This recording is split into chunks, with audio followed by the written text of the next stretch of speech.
Continuamos con más información en esta mañana, ya a las 7 de la mañana con 5 minutos, 7 horas con 5. Nuestra próxima invitada se encuentra con nosotros en estudio, Clemencia Carrera, coordinadora de la carrera de Contabilidad y Auditoría de la Facultad de Ciencias Administrativas de la Universidad Tecnológica Equinoccial.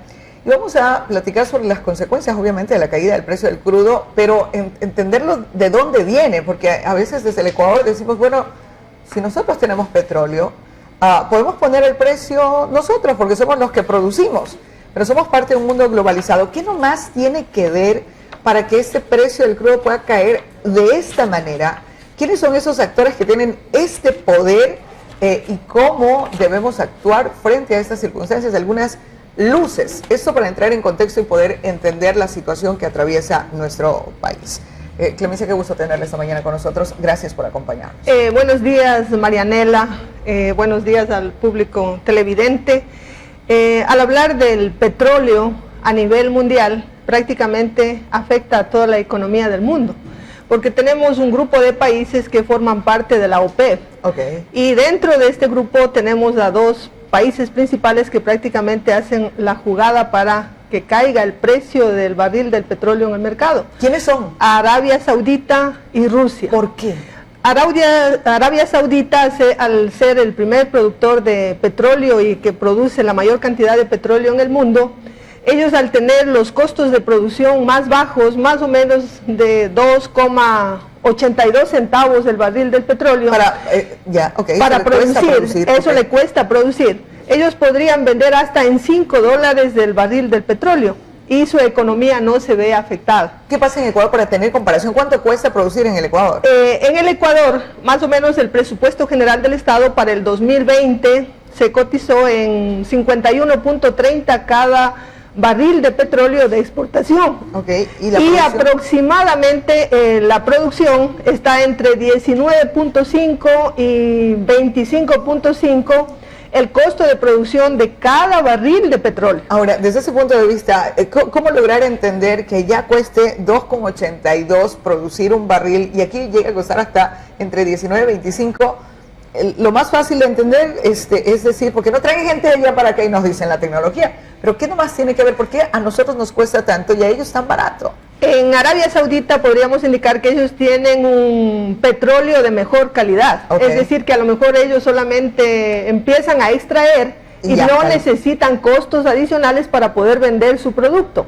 En cambio, en el Ecuador no tenemos un petróleo de buena calidad. Tenemos que invertir para poder mejorar esa producción en cuanto a calidad. Okay. Sin embargo, de acuerdo a los precios internacionales del petróleo, al Ecuador le dan un castigo o un descuento en cada barril de petróleo, que el día lunes aproximadamente estaba ese descuento entre $7.7 por cada barril. ¿Por qué a nosotros nos descuentan? ¿Por qué nos castigan de esa manera? Porque no tenemos un petróleo de buena calidad, es decir, nos cuesta la extracción y debemos invertir en costos adicionales para que sea de mejor calidad. Y finalmente no terminamos teniendo la calidad excelente y nos siguen pagando menos. Nos siguen pagando menos. Ok, ya podemos entender un poco cuánto les cuesta. Ahora, cuéntenos un poco la movida que tiene Arabia Saudita y Rusia, porque esto tiene que ver ya con una connotación de poderes políticos en el mundo.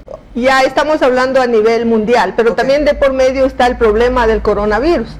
Al ser China uno de los países también principales consumidores de combustible y al haber disminuido sus niveles de producción, por cuanto ellos no están produciendo a toda su capacidad instalada por la poca demanda de los productos, porque ellos no se olviden que son exportadores a nivel mundial. Y la otra cosa es que pararon y dijeron, cerraron fábricas, váyase a su casa y quédese allá. Y entonces, cuando se ve en el Google Maps, por ejemplo, y usted ve el grado de contaminación antes del coronavirus y ahora totalmente limpia la atmósfera, eso quiere decir que allá no se está haciendo industria, se paró. Se paralizó y prácticamente ellos dejaron de consumir combustibles en los niveles que lo venían realizando. Por lo tanto, al haber poca demanda... En un país tan grande, ¿cómo impacta? Tan grande, cae el precio del precio del barril del petróleo a nivel mundial y le afecta a toda la economía del mundo. Por eso el día lunes le pusieron el nombre de lunes negro, porque todos los indicadores financieros a nivel mundial cayeron, estaban en cifras rojas, podríamos indicar, o en términos negativos. Y a nuestro país eso es lo que le afecta directamente al presupuesto general del Estado. Si estuvo planificado para este año tener ingresos del petróleo a 51.30 y el día lunes se cotizó más o menos en 31.13. ¿Menos los 7? Menos los 7, estamos hablando de 23 o 24 dólares por barril. Prácticamente el Ecuador en este momento está en una difícil situación económica de liquidez. ¿Cómo va a cubrir esa deficiencia que tiene por cada barril de petróleo que tiene que exportar? Ahora, ¿qué tiene que ver Rusia? Porque usted inició esa entrevista diciendo Arabia Saudita y Rusia. ¿Qué tiene Rusia aquí que ver? Rusia, podríamos indicar que ellos tienen reservas monetarias y de alguna manera no le afectaría como al Ecuador. Okay. El Ecuador, en cambio, no tenemos reservas monetarias.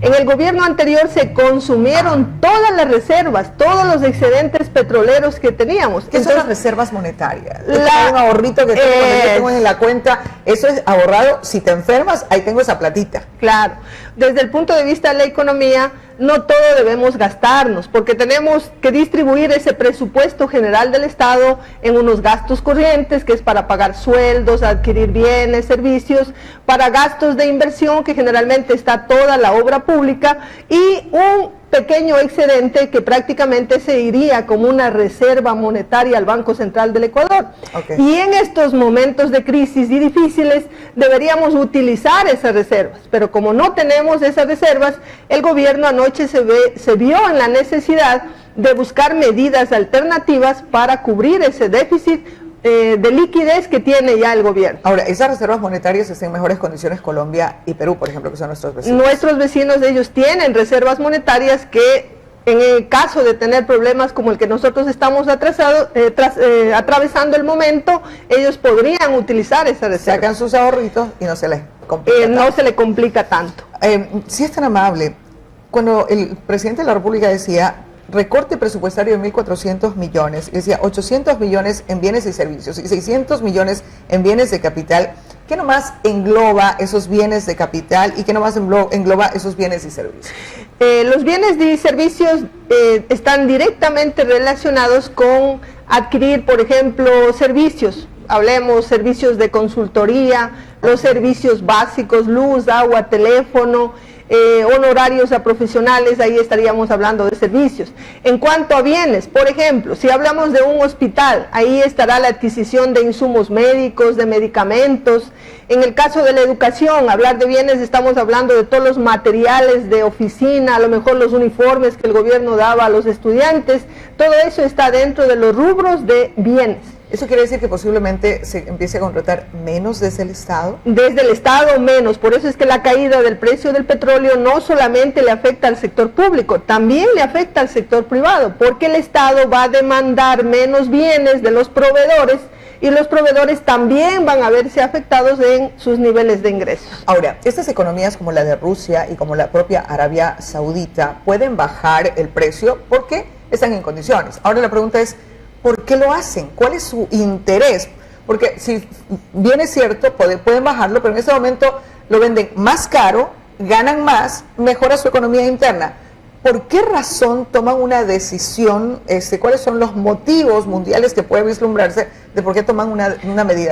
Parece que en una de las reuniones de la OPEP ellos trataban de conseguir de que se produzca en menor cantidad. Y al producir en menor cantidad, todos los países deberían bajar sus niveles de producción.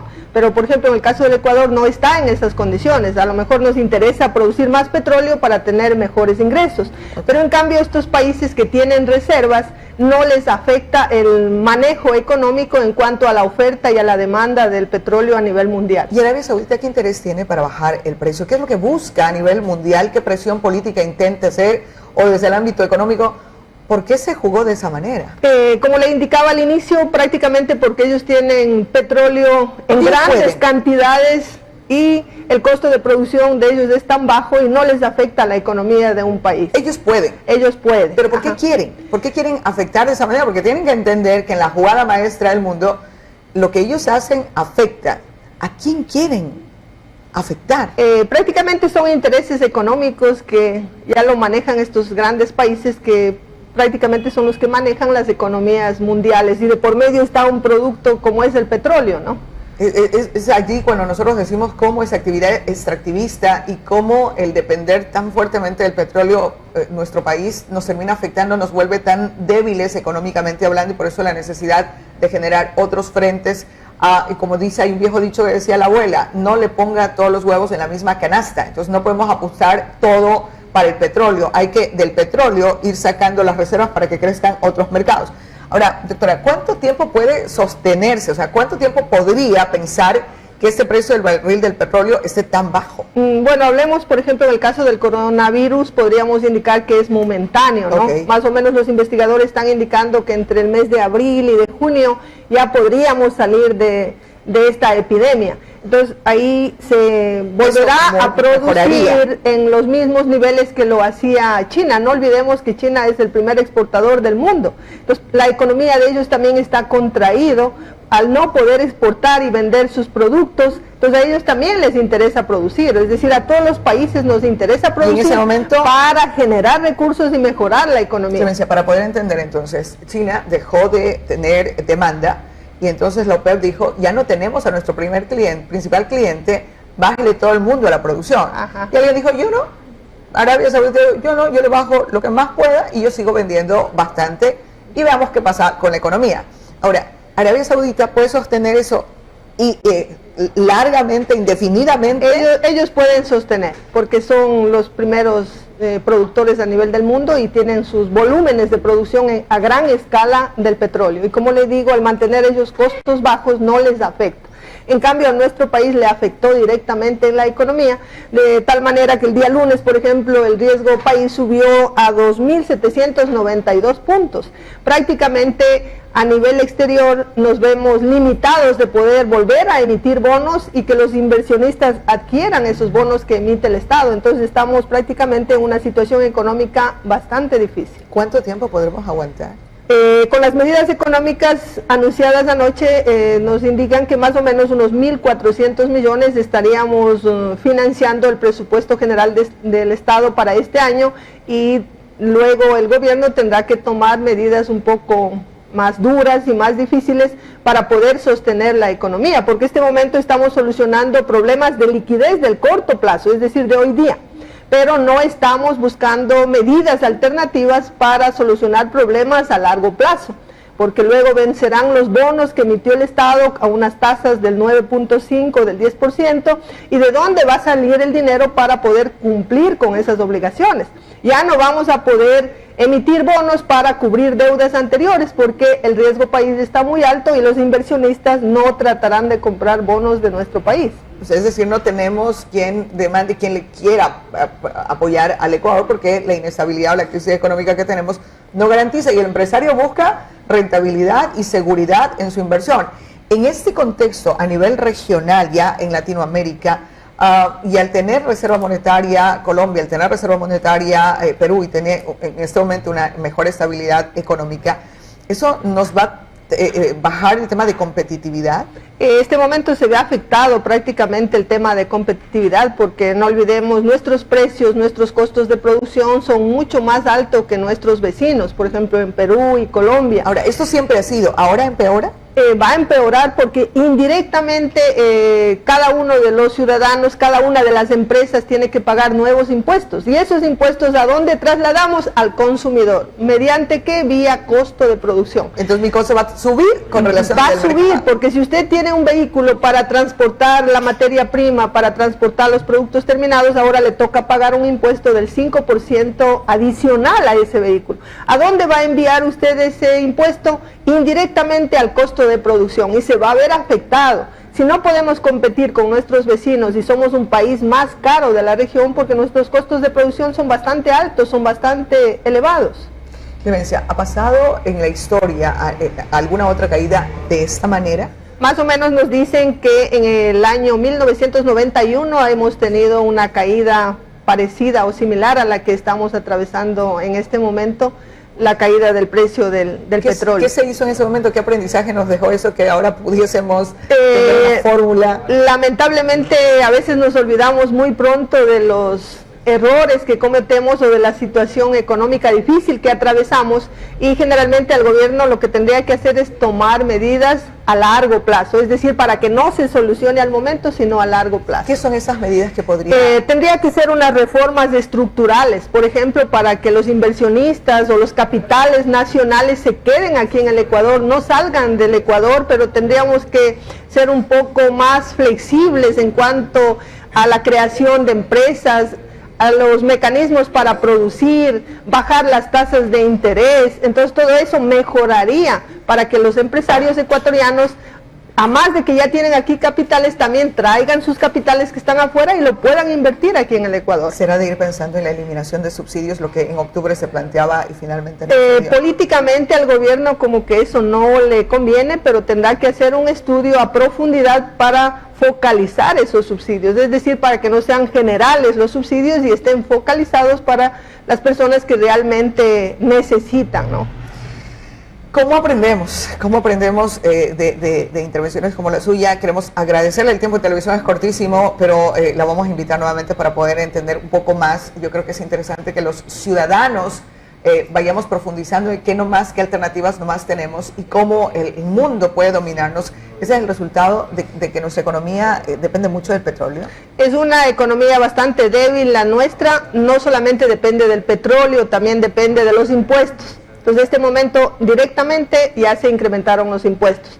Depende de la venta del petróleo y también depende de la deuda. O sea, siempre el presupuesto general del Estado está financiado con deuda, una deuda pública interna y una deuda pública externa.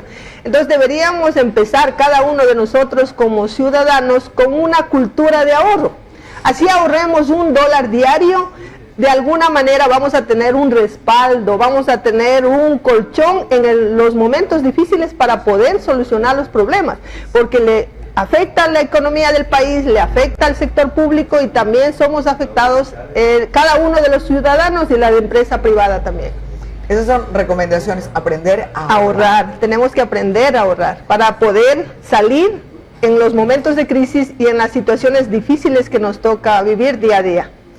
Clemencia, muchísimas gracias por habernos acompañado. La vamos a invitar para seguir aprendiendo sobre el tema de economía. Gracias. Gracias a ustedes. A la Universidad Tecnológica Equinoccial también por apoyarnos de esa manera. Clemencia Carrera es la coordinadora de la carrera de Contabilidad y Auditoría de la Facultad de Ciencias Administrativas de la Universidad Tecnológica Equinoccial. Es interesante que vayamos nosotros sumando a nuestro discurso esos conocimientos y conversar con la familia de lo que está atravesando. Este no es un tema aislado, no es un tema aparte de las familias, del núcleo familiar. Pasa a la ciudad, pasa al país y pasa al mundo. Y en el Ecuador nos hemos dado cuenta cómo ese gasto de reservas monetarias que en un momento determinado se lo vio importante porque políticamente convenía, como ahora económicamente nos deja tan débiles, tan blandos para poder recibir un golpe de este tipo. Y esa reserva monetaria que pedimos que el gobierno tenga, también debemos replicarla a nuestro núcleo familiar. Hay que ir discutiendo sobre cómo mejorar las economías familiares y esa economía familiar que se va reflejada en la economía nacional. 7 de la mañana con 24 minutos. Tenemos más con Fernando. Amigos televidentes, les anunciamos que en pocos momentos más estaremos dialogando con Verónica Narváez. Ella es la directora de Gestión Ambiental de la Prefectura de Santo Domingo de los Áchilas. Enfocaremos el tema de las sanciones administrativas y también sanciones económicas en varios casos, principalmente en el tema del camal municipal o de la llamada mancomunidad, que se ve abocada también a pagar una fuerte multa por contaminación ambiental. En pocos momentos más retornamos. Sigan con Saracay Televisión. Ya volvemos.